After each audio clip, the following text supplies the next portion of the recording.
Hello, welcome to my channel. I'm Succubus Love 101.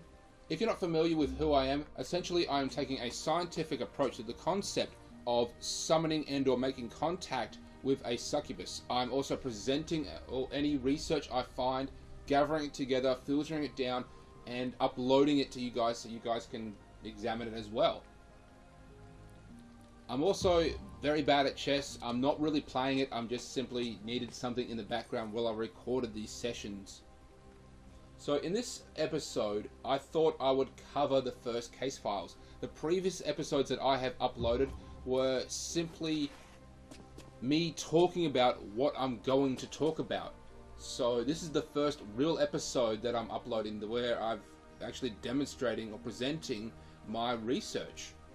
Or at very least some of it, because the world of the succubi is insanely detailed, and not only detailed, insanely big as well. There are so many sources to filter and examine and research that it's going to take multiple episodes just on each individual topic, and there's a good chance I'll contradict myself because I'm not an expert in any way in the world of the succubi or even the occult itself. I'm just someone who's simply doing as much research into them because I find them fascinating. Hopefully someday, and someday soon, I may be considered somewhat of an expert, but until then, I'm just someone who's very fascinated in the world of the succubi. Should also mention that I've been performing the standard letter method summoning and conducting my own experiments, which I will sort of cover a little bit at the end of the episode. But as I just said, I will start with this episode, which is the first case files, or at least the approximate first encounters with the actual succubi themselves. Now, I did a little research into, the origins when they first started documenting the succubus. Turns out there are very similar entities existing all throughout the world, all in different timelines, well before they started getting documented. But they didn't really get documented, or at least at the very least labeled as a succubi until the Middle Ages. Now, the succubi were reportedly documented and spotted in small European towns.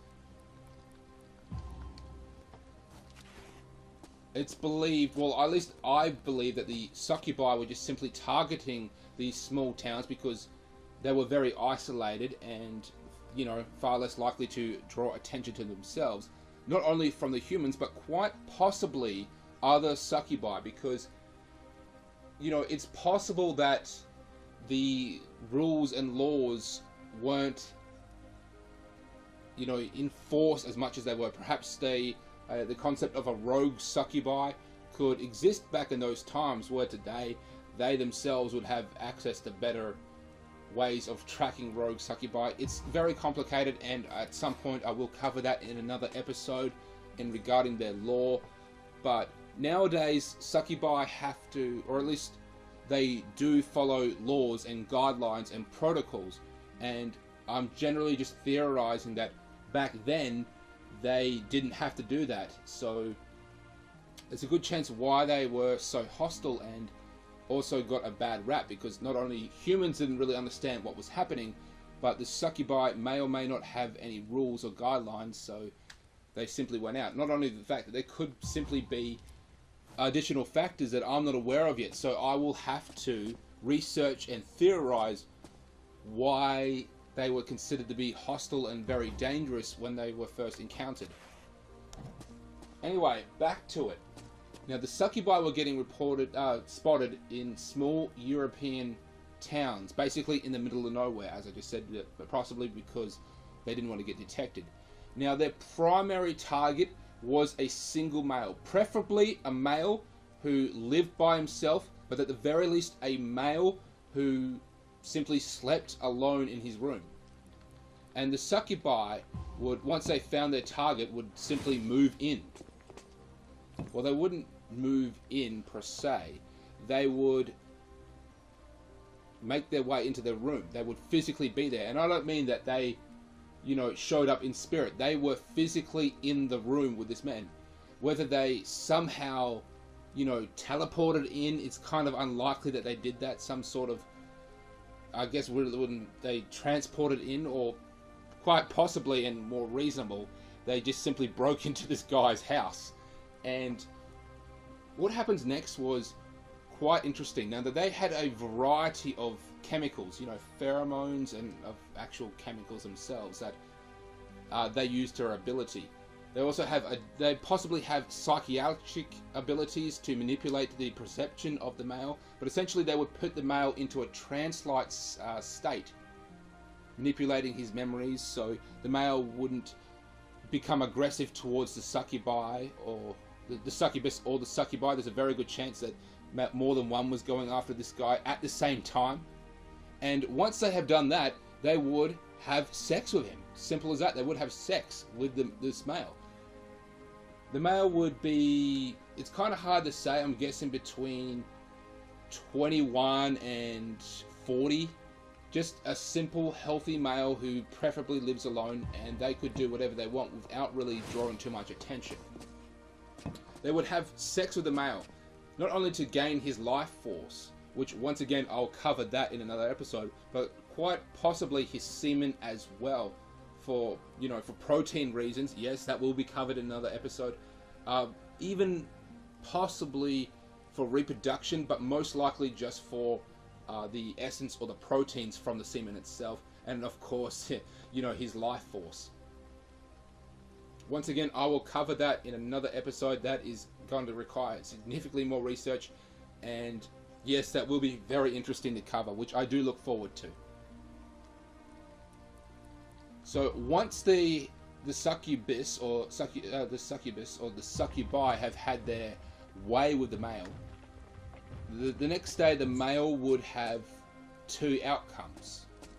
Either he wouldn't remember anything at all, or at the very least wouldn't remember very much as to what happened, or he would have altered memories. They would, adjust them. And that's possibly how they may have gotten spotted. That he said that he stayed in, he was, he met someone at the local tavern last night, when he found out from his friends and family that he never went to the tavern last night. So, errors in the story could change and be somewhat of a factor. There were many different variations. It all depends on the succubi itself and the relationship she had with her mate.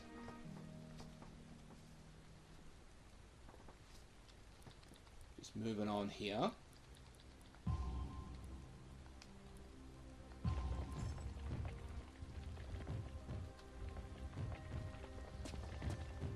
Now, for the actual relationship itself, it's next to impossible to determine, but it's simply based on what the actual succubi did. This could have been a one-time, once-only thing. She never seen or heard from this gentleman again, and vice versa. Or this could have been a very, very casual thing, simply recurring over and over again.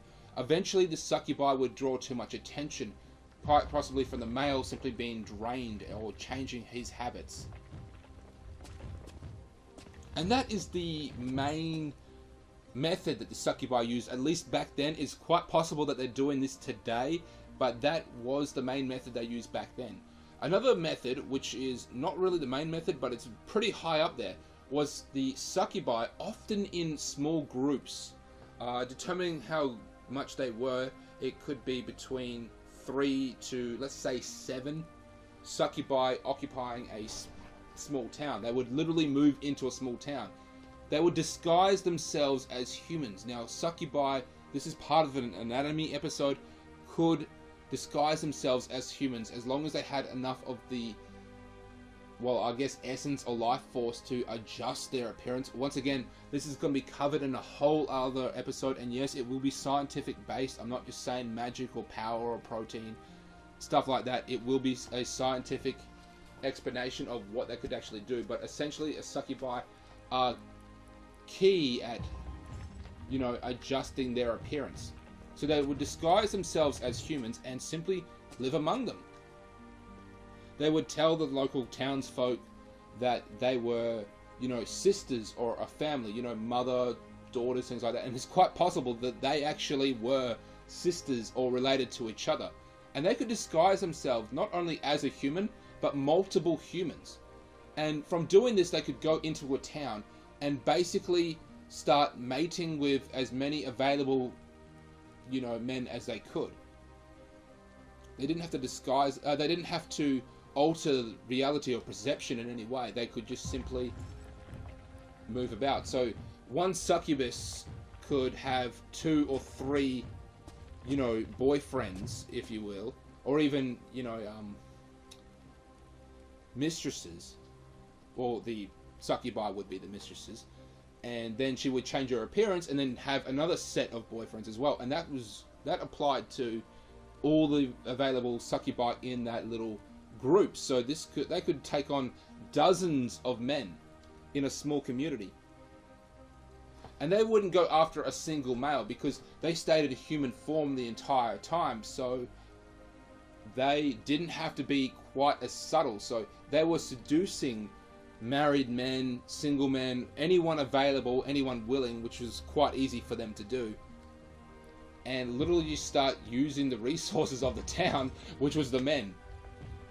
This practice would have been more convenient in a way as a result, because they wouldn't have to drain so much from a single male, but of course it could bring more attention to themselves simply because there are so many leads they have to follow. And it may even be a little bit difficult to keep their story straight, but that is another method that they would use back in the day. And quite frankly, they could still be doing this today.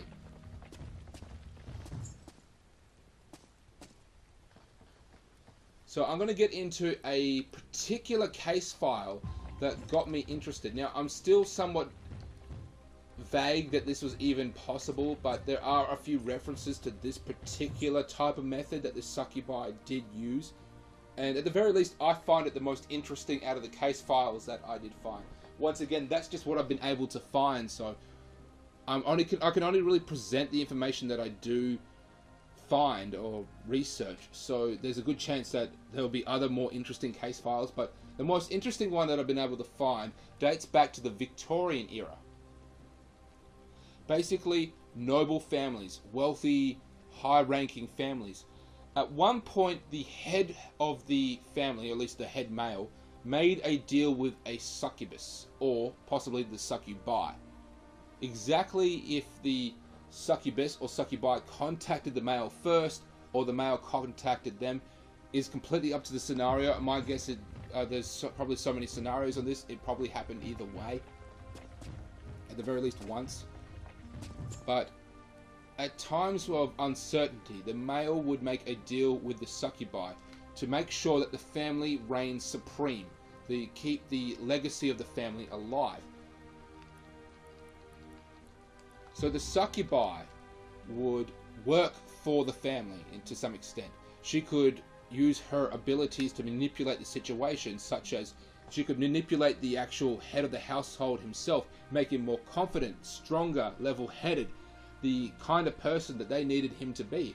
Or possibly going as far as to say that she would eliminate the competition, if you know what I mean. And if you don't know what I mean, she could go as far as to kill, rival families or companies, things like that. So she was working for the family, or at least they were working for this family.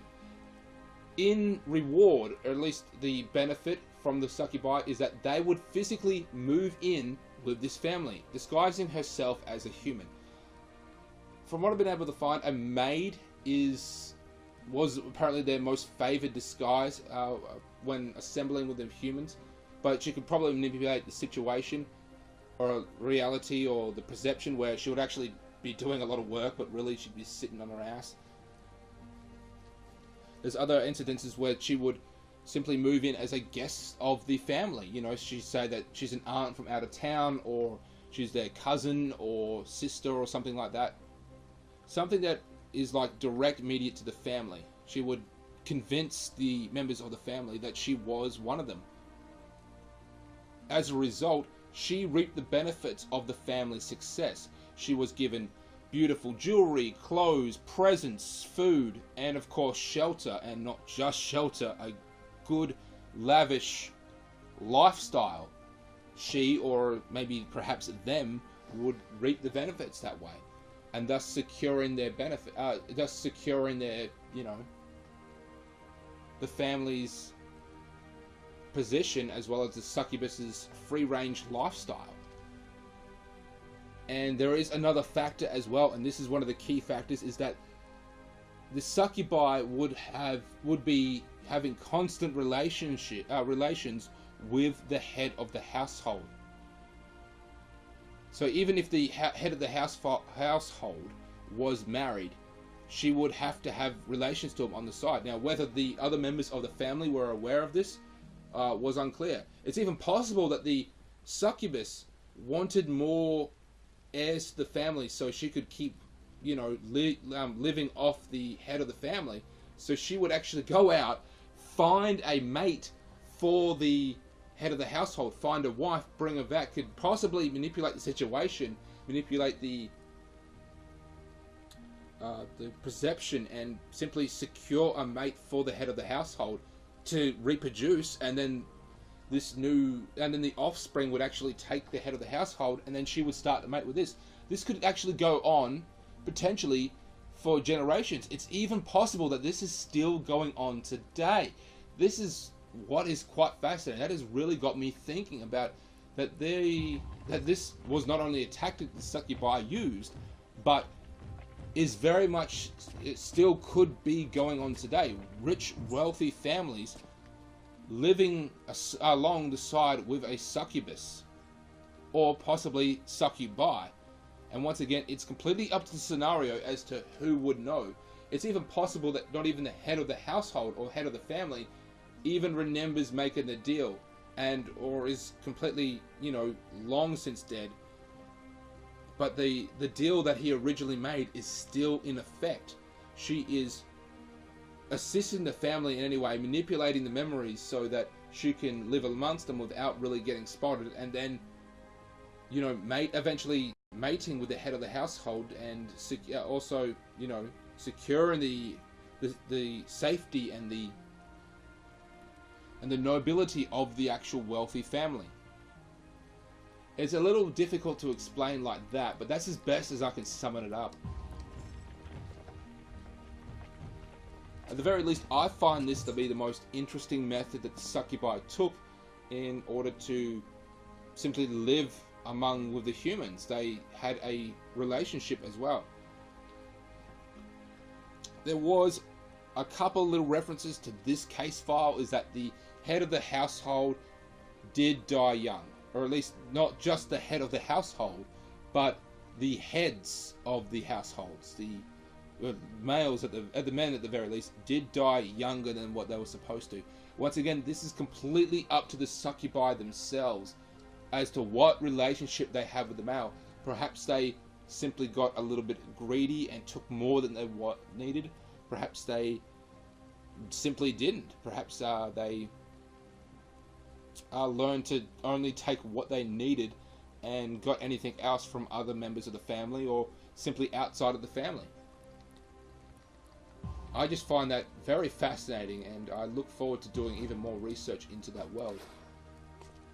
So that brings the end to the actual case files. Now, every episode I try to go over my recent findings and personal research into the world of the succubi. This is stuff that I have researched, not that is just available to find out offline through books, through contacting various people. This is something that I have personally found out myself, so this information may not be that common at all. In fact, this information could be quite unique. So I'm just going to go through my actual journal. I do keep a journal, so if you are participating in summoning a succubus, it's good to write down whatever's literally happening, like journal it in some way. Get your laptop if you have to. I've actually went online and I purchased a red leather-bound journal, which I really do love. Let's see. Now I'm going to go and skip ahead to some of the actual experiments that I have been doing.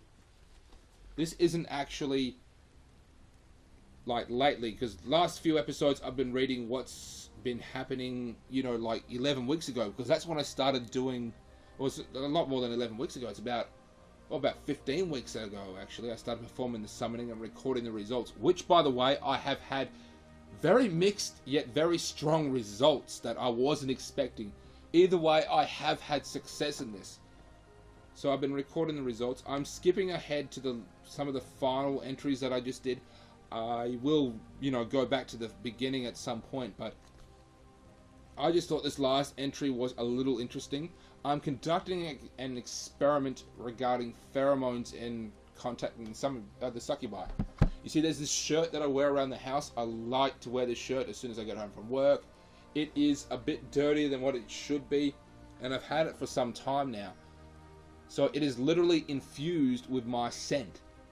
That does sound kind of cringe. I know it, as I say it out loud, it doesn't sound that good. But yes, that is basically what I do like to wear. And in many cases, I have worn this shirt. I'm literally recording this now as I'm wearing the shirt, but I have performed the summoning while wearing this shirt and have had a lot of success. So statistically, a lot of that success has come while wearing this shirt. So the experiment itself is that I'm going to go out and I'm going to purchase 2 identical shirts. Same color, same size, and I'm going to wear it. One I will, I'll keep clean, and the other I will not. I will wear it, I will work out in it, I will sleep in it. I will wash it occasionally, but it won't be as clean. It will still have a sort of my scent masked into it, and then I'll perform the summoning, switching shirts over and over, and I'll simply tally which shirt that I happen to wear seems to gain more success. Now, granted, there are so many other factors that can, simply change the outcome of the results, but I'm hoping that with the actual shirt that I don't wash as much